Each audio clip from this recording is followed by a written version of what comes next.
শুধুমাত্র এই স্বপ্ননীল নয়, এরকম প্রচুর স্বপ্ননীল বাড়ি ভাঙা পড়বে এলাকার।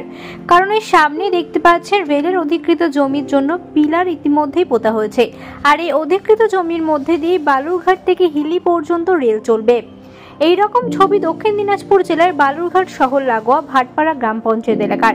স্থানীয় বাসিন্দাদের অভিযোগ, এখনো পর্যন্ত রেলের দেওয়া জমির প্রাপ্য টাকা পাওয়া যায়নি। উল্লেখ্য, গত বছর পুজোর পর থেকে স্থানীয় জমির দাতারা শুনছেন টাকা পাওয়া যাবে, কিন্তু এখনো পর্যন্ত তাদের অ্যাকাউন্টে কোনো টাকা এসে পৌঁছায়নি। পাশাপাশি জমিদারদের অভিযোগ, জমির দাম কি দেওয়া হচ্ছে সেই সমস্ত বিষয়েও জেলা প্রশাসন কোনো কিছুই জানায়নি। তবে অন্য জায়গায় গিয়ে বাড়ি কেনা কিংবা জায়গা কিনে নতুনভাবে বাড়ি তৈরি করার সাহস পাচ্ছেন না তারা। ভাটপাড়া গ্রাম পঞ্চায়েতের প্রায় 100টি পরিবারের অবস্থা এরকম। স্থানীয় বাসিন্দাদের পক্ষ থেকে জানা যায় যে প্রশাসনের পক্ষ থেকে যে টাকা দেবে সেই টাকা দিয়ে বাড়ি করা সম্ভব নয়। টাকা পয়সা সব দিয়ে দিয়েছে। কাকে দিয়ে দিয়েছে?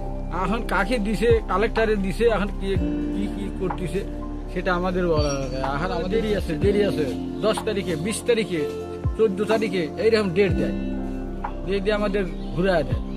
খালি শুধু হিয়ারিং এ হয়ে যাচ্ছে, টাকা দেয়নি এখনো। দিবে। আপনারা কি চাচ্ছেন? টাকা দিবে, জায়গা কেনা হবে, বাড়ি ঘর করা হবে, তারপরে তো সরবিল। এসে বললে তো হবে না যে কালকে চলে যান। আপনারা কি বলছেন রেল দপ্তর থেকে? বলছে যে টাকা পাবেন, এখনো পায়নি। এখনো পাওয়া যায়নি। রেল দপ্তর বলছে যে পাবেন, কিন্তু অনেকেই আসে, অনেকেই অফিসাররা আসে, সবাই দেখে বলে, কিন্তু টাকা এখনো পায়। বালুরঘাট থেকে জয়দীপ মৈত্রের রিপোর্ট, স্মাইল ইন্ডিয়া নিউজ।